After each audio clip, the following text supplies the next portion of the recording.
የፌዴራል መንግስትና ህወሓት በፕሪቶሪያ ታሪካዊውን የግጭት ማቆም ስምምነት ከተፈራረሙ ከ3 ዓመታት በኋላ ስምምነቱን አደጋ ላይ የሚጥል አዲስ ውጥረት በአፋር ትግራይ ድንበር ተቀስቅሷል። ትላንት ማምሻውን ህወሓት የጀመረውን ጥቃት አስመልክቶ የአፋር ብሔራዊ ክልላዊ መንግስት መግለጫን አውጥቷል። መሃል ዜናችን በስፋት ይመለከተዋል። በምስራቅ እዝ ስር የሚገኙ አሃዶች ባደረጉት ስምሪት 138 የጽንፈኛው አባላት ከጥቅም ውጪ ሲሆኑ 55 መቁሰላቸው ተሰማ።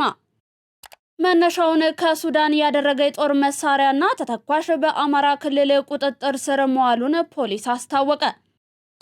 ከውጭ በጀርመን በጽኑ ህሙማን ክፍል ውስጥ ይሰራ የነበረ ነርስ 10 ህሙማንን በመግደልና 27 ሰዎች ላይ ደግሞ የግድያ ሙከራ በማድረግ ወንጀል ጥፋተኛ ሆኖ በመገኘቱ የዕድሜ ልክ እስራት ተፈረደበት። አክብሮታዊ ሰላምታችን በያላችሁበት ድረስ የተወደዳችሁ የማል ሚዲያ አድማጭ ተመልካቾቻችን እንደምንውላችኋል። እነሆ ማል ዜናችን ተጀምሯል። ቀደም ብለን ያስተዋወቅናቸውን ጨምሮ ሌሎች መረጃዎችን ይዘናል። እስከ ፍጻሜው አብሮነታችሁ አይለየን። ታላቅ የምስራች በ4 ሚሊዮን 400 ሺህ ብር በአጠቃላይ ክፍያ የቤት ባለቤት የሆኑ ሜሪት ፕሮፐርቲስ በሪል ስቴት ዘርፍ እንዲሁም በኮንስትራክሽን 2 አስርት ዓመታትን ያስቆጠረው ድርጅታችን አሁን ደግሞ ሰፊ ሙያዊ ክህሎት ተላብሶ የፖስቴንሽን ኮንስትራክሽን ቴክኖሎጂ ተጠቅሞ በውባ ፒያሳ ዘመናዊ መኖሪያ አፓርትመንት ቤቶችን በተመጣጣኝ ዋጋ አቅርበንሎታል። አራዳ ፓርክና ወዳጅነት ፓርክ ከፊትና በስተጀርባ ያደመቁት የውብ መንደራችን 2 ቤዝመንት ያለው እስከ 4ኛ ወለል ደረጃውን የጠበቀ ሞል እንዲሁም ባልተለመደ መልኩ 5ኛና 6ኛ ተጨማሪ መኪና ማቆሚያ ሆኖ ያገለግላል። ለደንበኞች ጥራትና ምቾት የሚተጋው ድርጅታችን ሜሪትስ ፕሮፐርቲ በዚህ መንደር መዋኛ ገንዳ፣ ጂምናዚየም፣ ደረጃውን የጠበቁ ሰፋፊ ሊፍቶች፣ ምቹና በቂ መኪና ማቆሚያ ቦታዎች፣ ዘመናዊ የደረቅ ቆሻሻ ማስወገጃ፣ አውቶማቲክ ጄኔሬተር የተገጠመለት የከርሰ ምድር ውሃና ለተለያዩ አገልግሎቶች የሚውሉ ሰገነት አካቷል። ከባለ 1 እስከ ባለ 3 መኝታ ቤቶችን በ10% ቅድመ ክፍያ ከ441 ሺህ ብር ጀምሮ የቤት ባለቤት ይሆኑ። እንዲሁም 70% ለሚከፍሉ ደንበኞቻችን 30% ልዩ የማስታወቂያ ቅናሽ ይዘንሎት መጥተናል። ታዲያ ይህ ቅናሽ የሚቆየው ለ10 ተከታታይ ቀናት ስለሆነ በ0941 44 7879 ላይ ይደውሉ። በቀዳሚነት ወደ ያዝነው መረጃችን አለፍን። የፌዴራል መንግስትና ህወሓት በፕሪቶሪያ ታሪካዊውን የግጭት ማቆም ስምምነት ከተፈራረሙ ከ3 ዓመታት በኋላ ስምምነቱን አደጋ ላይ የሚጥል አዲስ ውጥረት በአፋር ትግራይ ድንበር ተቀስቅሷል። የአፋር ክልላዊ መንግስት የህወሓት ታጣቂዎች የግጭት ማቆም ስምምነቱን በግልጽ በመጣስ ትላንት ረቡዕ አመሻሽ ላይ ጥቅምት 26 ቀን 2018 ዓ.ም ድንበር ተሻግረው በንጹሃን ላይ ጥቃት መፈጸማቸውን ከሷል። የአፋር ክልላዊ መንግስት ባወጣው መግለጫ እንዳስታወቀው የህወሓት ታጣቂዎች ትላንት ከምሽቱ 1 ሰዓት ገደማ በክልሉ ዞን 2 መጋሌ ወረዳ ቶንሳ ቀበሌ በኩል ወደ አፋር ግዛት ገብተዋል። ሪፖርቱ እንደሚጠቁመው ታጣቂዎቹ ወራአ እና ሚልክ የተባሉ አካባቢዎችን ጨምሮ 6 መንደሮችን በኃይል በመቆጣጠር በአካባቢው አርብቶ አደሮች ላይ በሞርታርና በዙ 23 የከባድ መሳሪያ ተኩስን ከፍተዋል። መግለጫው አክሎም ታጣቂዎቹ ተኩስ በከፈቱበት ወቅት የአፋር ሽማግሌዎች ጣልቃ ገብተው ግጭቱ እንዲቆምና ታጣቂዎቹ ወደ መጡበት እንዲመለሱ ቢማጸኗቸውም ቡድኑ አሻፈረኝ በማለት ግጭቱን ማስከተሉን ክልሉ ገልጿል። የአፋር ክልላዊ መንግስት በመግለጫው ህወሓት የፕሪቶሪያውን ስምምነት በግልጽ አፍርሷል ሲል የከሰሰ ሲሆን ቡድኑ ከፈጸመው ጠባጫሪ ድርጊት በአስቸኳይ ካልተቆጠበ የክልሉ መንግስት የዜጎቹን ደህንነትና ሉዓላዊ ድንበሩን ከውጫዊ ጥቃት የመከላከልና የማስጠበቅ ኃላፊነቱን እንደሚወጣ በጥብቅ አስጠንቅቋል። ይህ ዘገባ እስከተጠናቀረበት ሰዓት ድረስ የትግራይ ጊዜያዊ አስተዳደር በአፋር ክልል መንግስት በቀረበው ውንጀላ ዙሪያ በይፋ የሰጠው ምላሽ የለም። ይህ አዲስ ግጭት የተከሰተው የኢትዮጵያ ጦር ኃይሎች ጠቅላይ ኤታማዦር ሹም ፊልድ ማርሻል ብርሃኑ ጁላ ከ2 ቀናት በፊት ህወሓት ከፕሪቶሪያው ስምምነት በኋላ ፈጽሟቸዋል ያሏቸውን ትንኮሳዎችና ሴራዎች ወደ ጦርነት ለመግባት ከበቂ በላይ ናቸው ሲሉ ጠንካራ ማስጠንቀቂያ ከሰጡ በኋላ መሆኑ የሁኔታውን አሳሳቢነት ጨምሯል። የፕሪቶሪያው ስምምነት የ2 ዓመቱን ደም አፋሳሽ ጦርነት እያስቆመ ሲሆን በቅርቡ የአውሮፓ ህብረትና አባል ሀገራት በፈራሚዎቹ መካከል ፖለቲካዊ ውይይት እንዲጀመር ጥሪ ማቅረባቸው ይታወሳል። ይህ ክስተት ግን ይህንን የሰላም ተስፋ በድጋሚ ጥያቄ ውስጥ የሚከትም ሆኗል። ከአፋር ብሔራዊ ክልላዊ መንግስት የተሰጠ መግለጫ። ከጥፋቱ የማይታረመው ጉጅሌው የህወሓት ቡድን በትላንትናው ዕለት በአፋር ክልል ወሰን ውስጥ በመግባት 6 መንደሮችን በጉልበት በመቆጣጠር ንጹሃን በሞርታርና በዙ 23 በመደብደብ የተለመደውን የሽብር ተግባሩን በግልጽ ጀምሯል። የአዛውንቶች የህወሓት ጉጅሌ በአፋር ክልል በዞን 2 በመጋሌ ወረዳ ቶንሳ ቀበሌ ወራአ እና ሚልኪ በሚባሉ ልዩ አካባቢዎች ወሰን ተሻግሮ በመግባት ከምሽቱ 1 ሰዓት አካባቢ በንጹሃን የአፋር አርብቶ አደሮች ላይ የከባድ መሳሪያ ተኩስ በመክፈት የፕሪቶሪያ ስምምነትን በግጭት አዋጅ በግልጽ አፍርሷል። ይህ የህወሓት ጠበጫሪ ቡድን በቶንሳ ቀበሌ ላይ ተኩስ በሚከፍትበት ወቅት ሰላም ወዳድ የአፋር ሽማግሌዎች እንዲመለሱ ቢማጸኗቸውም ጉጅሌው ግን አሻፈረኝ በማለት ግጭቱን አስከትሏል። ይህ ከትላንት ጥፋቱ የማይማረው ተስፋ ቢሱ የህወሓት ጉጅለ ቡድን ከድርጊቱ በአስቸኳይ ካልተቆጠበ የአፋር ብሔራዊ ክልላዊ መንግስት የዜጎችን ደህንነትና የወሰኑን ክብር የማስጠበቅ እንዲሁም ራስን ከማንኛውም ውጫዊ ጥቃት የመከላከል ኃላፊነቱን እንደሚወጣ እንገልጻለን። በምስራቅ እዝ ስር የሚገኙ አሃዶች ባደረጉት ስምሪት 138 የጽንፈኛው አባላት ከጥቅም ውጪ ሲሆኑ 55 መቁሰላቸው ተሰማ። ምስራቅ እዝ በጎዲ ቀበሌ፣ በትሊሊ፣ በቋሪት፣ በደጋዳሞት፣ በሰከላ፣ በወንበርማና በሌሎች ቀጠናዎች ከጥቅምት 14 እስከ 26 ቀን 2018 ባደረገው ኦፕሬሽን በጽንፈኛው ላይ ከፍተኛ ጉዳትን አድርሷል። ሰራዊቱ በሰሜን ጎጃም ዞን ባህር ዳር ዙሪያ ወረዳ የጎዲ ቀበሌና በሰከላ ወረዳ አምባስከን ባደረጋቸው ኦፕሬሽኖች 71 የጽንፈኛው ቡድን አባላት ተደቁሰው ከፍተኛ ሰብአዊ ኪሳራ ሊደርስባቸው ችሏል። በምዕራብ ጎጃም ደጋዳሞት፣ ቋሪት፣ ወይቤኝ ቀበሌና በሌሎች ቦታዎች 19 ሰላም አደፍራሾች ሲደመሰሱ 13 ሲቆስሉ በዋድ በነበረው ስምሪት እንዲሁ 4 ጽንፈኛ ከጥቅም ውጪ ሆነዋል። በአዊ ብሔረሰብ አስተዳደር የተሰማራው የክልሉ የጸጥታ ኃይልና የእዙ ሰራዊት ባደረጉት የጽንፈኞችን የገቡበት ገብቶ የመደምሰስ ዘመቻ በትሊሊ ብቻ 15 ጽንፈኞች ሲደመሰሱ 20ዎቹ ቆስለዋል። ምዕራብ ጎጃም ማንኩሳ እና ዛባ በተደረገው የጸረ ሽምቅ እንቅስቃሴ 3 አደገኛ የህዝብ ጠላቶች ከጥቅም ውጪ ተደርገዋል። 7ቱ ደግሞ ቆስለዋል። በሽንዲ ዋግዳድ በየስርቻው እየሾለኩ ህዝብን ሲገሉና ገንዘብና ንብረት ሲዘርፉ ከነበሩ ጽንፈኞች መሃል 10 እርምጃ ሲወሰድባቸው 15ቱ ቆስለዋል። በሰከላ አፈር ዋሻ ደምስ ወይንም መኮንን አለማየሁ የተባለ በእነርሱ አጠራር የሻለቃ አዛዡን ጨምሮ 6 የሰላም ጸሮች ተወግደዋል። ጥምር ጦራችን በወንበርማ ባደረገው የተጠና ቅንጅታዊ ኦፕሬሽን የህዝብ እንባ ያለባቸው 10 ጽንፈኞችን ደምስሷል። በእነሱ አጠራር በሪሁን አዳና የተባለ የነበልባል ሻለቃ ዘመቻ መሪና አበባው አያሌው የሚባል የጉልም ቀበሌ የነስር ሻለቃ መሪ ከተወገዱት መካከል ይገኛሉ። በእነዚህ ኦፕሬሽኖች በርካታ መሳሪያዎችና ጥይት እንዲሁም ጽንፈኛው ሲጠቀምባቸው የነበሩ ቁሶች በቁጥጥር ስር ውለዋል። ተስፋ እየቆረጠና እየፈራረሰ የመጣው ይህ የጽንፈኛው ቡድን የሽብር ስራን ለመስራት በቅንባባ ከተማ መግቢያና መውጫ ሰው በሚበዛባቸው ቦታዎች ላይ በሞባይል ሲስተም የሚፈነዱ 5 ፈንጂዎችን ቢያጠምድም ጉዳት ከማድረሳቸው በፊት በባለሙያዎች እንዲከሽፉ መደረጉ ተገልጿል። ከጊዜ ወደ ጊዜ ቁመናውን እያጎለበተ የመጣው የክልሉ የጸጥታ ኃይል ጽንፈኛውን ለመደምሰስ እያደረገው የጸረ ሽምቅ እንቅስቃሴ ውጤታማ አድርጎታል። ህብረተሰቡም ጥምር ጦሩን በመደገፍ እያደረገውን አስተዋጽኦ ሰላም ወዳድነቱን በገሃድ እያሳየ ሆኗል። ሰራዊታችን ግዳጁን በጀግንነትና በፍጹም ህዝባዊ ወገንተኝነት አጠናክሮ መወጣቱን ይቀጥላል። ዘገባው የምስራቅ እዝ ሚዲያ ነው። ምክር ለኋላ ቀሩ ቡድን በሚል አቶ ጌታቸው ረዳ በፌስቡክ ገጻቸው መልእክትን አስፍረዋል። ኋላ ቀር የሆነው ቡድን የፕሪቶሪያውን ስምምነት ለማፍረስ የተለያዩ ትንኮሳዎችን ሞክሯል።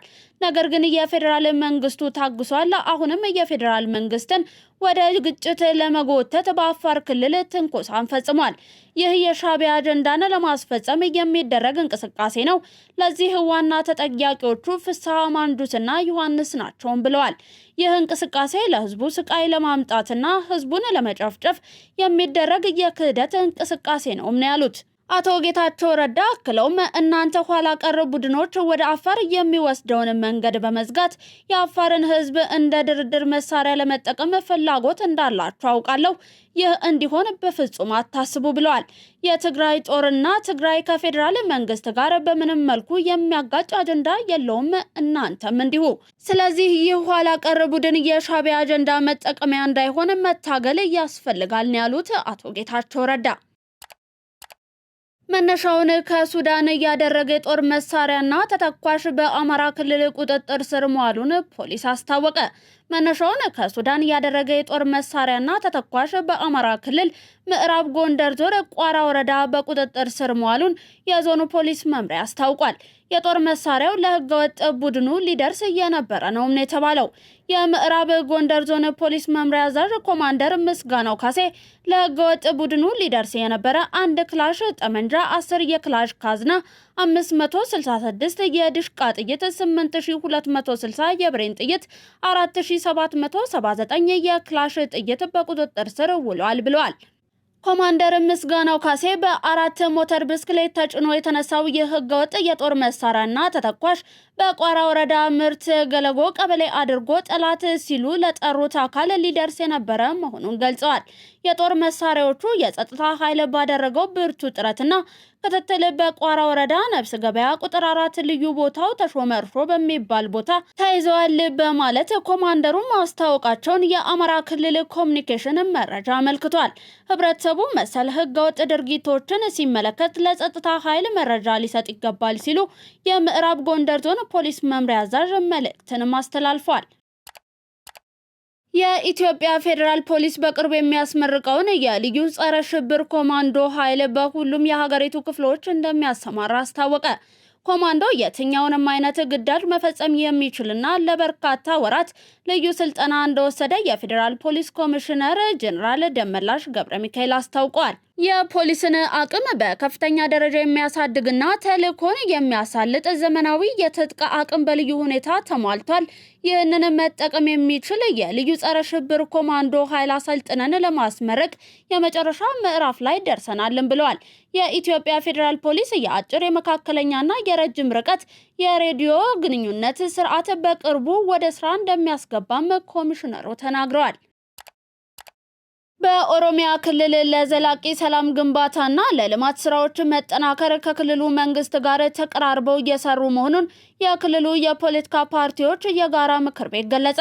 ከኢትዮጵያ ዜና አገልግሎት ጋር ቆይታ ያደረጉት የኦሮሚያ ክልል የፖለቲካ ፓርቲዎች የጋራ ምክር ቤት አመራሮች በክልሉ ሁሉንም ተጠቃሚ የሚያደርግ የሰላም ድባብና ልማት እንዲኖር ከክልሉ መንግስት ጋር በቅርበት እየሰሩ መሆኑን ገልጸዋል። የክልሉ የጋራ ምክር ቤቱ አባላት ለሰላምና ጸጥታ ስጋት የሆኑ ጉዳዮች ሲያጋጥሙ ለክልሉ መንግስት አስፈላጊ ጥቆማና መረጃ በመስጠት የበኩላቸውን ሚና እየተወጡ መሆኑንም ገልጸዋል። የጋራ ምክር ቤቱ ዋና ጸሐፊ አቶ ታሪኩ ድንበሩ ሰላምን ማጽናት ትልቁ ኃላፊነት የመንግስት ቢሆንም የፖለቲካ ተዋናዮች ድርሻም አላቸው ብለዋል። የጋራ ምክር ቤቱ በተለይም የጸጥታ ስጋት ያሉባቸውን አካባቢዎች በመለየት ቅድሚያ ትኩረት የሚያስፈልጉ እንዲሁም መሻሻል በታየባቸው ደግሞ ሰላምን ዘላቂ ከማድረግ አንጻር ከመንግስት ጋር እየሰሩ መሆኑን ተናግረዋል። በተለይ በክልሉ ምዕራብ ሸዋ፣ ምስራቅ ሸዋ፣ አርሲ እንዲሁም የተወሰኑ የወለጋ አካባቢዎች አስተማማኝ ሰላም እንዲሰፍን በምክር ቤቱ ስር የሚገኙ የፖለቲካ ፓርቲዎች ባላቸው መዋቅር የድርሻቸውን እየተወጡ ይገኛሉ ብለዋል። በእስካሁኑ ሂደትም የሰላም ችግር መንስኤ የሆኑ እንቅፋቶች እንዲወገዱ ከማድረግ አንጻር ለመንግስት አስፈላጊ ጥቆማዎችን በመስጠት ብዙዎቹ እንዲፈቱ መደረጉን አክለዋል። የምክር ቤቱ ሰብሳቢ አቶ ሰለሞን ታፈሰ በበኩላቸው የምክር ቤት አባል ፓርቲዎች በየቀበሌው ያለውን ሁኔታ በመከታተል ሰላምን ለማስፈን የበኩላቸውን ጥረት እያደረጉ መሆኑን ተናግረዋል። ከሰላም ጋር በተያያዘ ለውይይት የሚቀርቡ ጉዳዮች ካሉም ሀሳቦችን በመለየት ወደ ምክር ቤቱ በማምጣት ውይይት ተደርጎበት ለመፍትሄው በጋራ እየተሰራ ነው ብሏል። ችግሮች ሲያጋጥሙ ለመንግስት አካላት በግልጽ በማቅረብ እየተፈቱ መሆኑን ገልጸው መንግስትም ከምክር ቤቱ የሚሰጡትን አስተያየቶች ተቀብሎ እየተገበረ እንደሚገኝ አስረድተዋል። የኦሮሚያ ክልል የፖለቲካ ፓርቲዎች የጋራ ምክር ቤት 22 የፖለቲካ ፓርቲዎችን በአባልነት የያዘ ምክር ቤት መሆኑም ተገልጿል። አንበሳ ባንክ የሰሜኑ ጦርነት ካደረሰበት ጉዳት በመውጣት 1.4 ቢሊዮን ብር አተረፈ። በብሔራዊ ባንክ የተቀመጠውን ዝቅተኛ የካፒታል መስፈርትም ማሟላት ችሏል። አንበሳ ባንክ በ2017 የሂሳብ ዓመት ከታክስ በኋላ 1.4 ቢሊዮን ብር በላይ ትርፍ ማግኘቱንና የተከፈለ ካፒታሉንም ከ5 ቢሊዮን ብር በላይ ማድረሱን አስታውቋል። ባንኩ ባሳለፍነው ቅዳሜ ባካሄደው ጠቅላላ ጉባኤ ላይ የስራ አፈጻጸም ሪፖርቱን እያቀረበ ሲሆን በሪፖርቱ መሰረት ባንኩ በሂሳብ ዓመቱ ከታክስ በኋላ 1.4 ቢሊዮን ብር አትርፏል። ባንኩ ከታክስ በፊት ያስመዘገበው ትርፍ 1.8 ቢሊዮን ብር የነበረ ሲሆን ይህም ከቀዳሚው ዓመት የ94 በመቶ ብልጫ አለው ተብሏል። ከመሃል ሚዲያ ወደ እናንተ እየተላለፈ የሚገኘውን የዕለተ ሐሙስ ቀን መረጃችንን ነው እየተመለከታችሁ የምትገኙት። ውድ አድማጭ ተመልካቾቻችን ከባህር ማዶ ወደ ያስናችሁ አለፍን። የጄኔራል አልቡርሃን ወታደራዊ ኮሚቴ የድርድር እቅዱን ውድቅ አደረገ። በሌተናል ጄኔራል አብዱል ፈታህ አልቡርሃንና በተቀናቃኛቸው ሌተናል ጄኔራል መሐመድ አምዳጋሎ መካከል የፊት ለፊት ንግግር ማድረግ የሚያስችል እቅድ መውጣቱን መግለጻችን የሚታወስ ነው።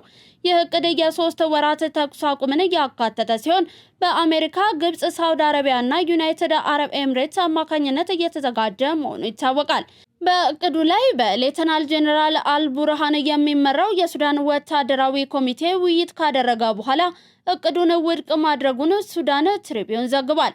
ከፍተኛ ወታደራዊ መኮንኖችን ያካተተው ይህ ኮሚቴ በውሳኔው ህጋዊውን መንግስት ከህገወጥ ሚሊሻ ጋር እኩል በሚያስቀምጥ ማናቸውም ውይይት ላይ አንሳተፍም እያለ ሲሆን እንደዚህ አይነት ውይይቶችም ከሱዳን ህዝብ ፍላጎት ጋር የማይሄዱ መሆናቸውን ገልጿል። የሱዳን ጸጥታና መከላከያ ምክር ቤት በሚል የሚጠራው ይህ ኮሚቴን ጨምሮም የሱዳን መንግስት አቋም ግልጽና የማያሻማ ነው። እሱም በፈጥኖ ደራሽ ኃይሉ ሚሊሻዎች እየተፈጸመ ያለውን ንግድና ውድመት መካከል ነው ያለ ሲሆን ጦርነቱም የህልውናና የክብር ጉዳይ መሆኑን አስታውቋል። በመግለጫው ማጠቃለያም በውጊያው ላይ ሙሉ ድል እስከሚያገኝ ድረስ ሁሉም በሀገር ውስጥና በውጭ የሚገኙ ሱዳናውያን ድጋፋቸውን እንዲቀጥሉ ጥሪ አቅርቧል። በመጨረሻም በጀርመን በጽኑ ህሙማን ክፍል ውስጥ እየሰራ የነበረ ነርስ 10 ህሙማንን በመግደልና 27 ሰዎች ላይ ደግሞ የግድያው ሙከራ በማድረግ ወንጀል ጥፋተኛ ሆኖ በመገኘቱ የእድሜ ልክ እስራት ተፈረደበት። አቃቤ ሕግ ስሙን በይፋ ያልገለጸው ይህ ነርስ ስራውን ለማቅለል በሚል የህመም ማስታገሻ ወይንም የእንቅልፍ መድኃኒት እየሰጣቸው አዛውንት ህሙማንን መድኃኒት በመስጠት እንዲሞቱ አድርጓል ብሏል። ነርሱ ይህንን ወንጀል የፈጸመው እንደ አውሮፓውያኑ አቆጣጠር ከታህሳስ 2023 እስከ ግንቦት 24 በምዕራብ ጀርመን በውርሴለንስ ባለ ሆስፒታል ነው።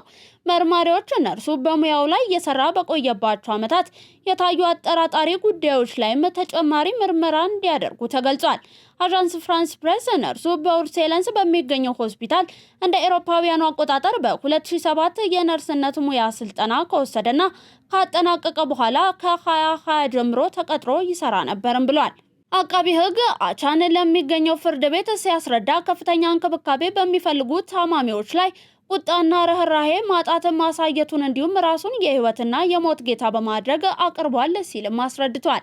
ፍርድ ቤቱ አክሎም የሌሊት ፈረቃ ስራውን ለማቅለል በሚል ህሙማን ከፍተኛ መጠን ያለው ሞርፊንና ሚዳዞላም የተሰኙ መድኃኒቶችን በመውጋት ህይወታቸው እንዲያልፍ አድርጓል ብሏል። የህክምና ባለሙያው በቁጥጥር ስር የዋለው እንደ አውሮፓውያኑ አቆጣጠር በ2024 ነበር። የተወደዳችሁ የመሃል ሚዲያ አድማጭ ተመልካቾቻችን ከመሃል ሚዲያ ወደ እናንተ እንዲደርሱ የተዘጋጁት የዕለተ ሐሙስ የቀን መረጃዎቻችን አበቁ። ዜናውን ላይክ እና ሼር፣ ሚዲያችንን ሰብስክራይብ ማድረጎትን አይርሱ። ሰናይ ቀንን ተመኘን።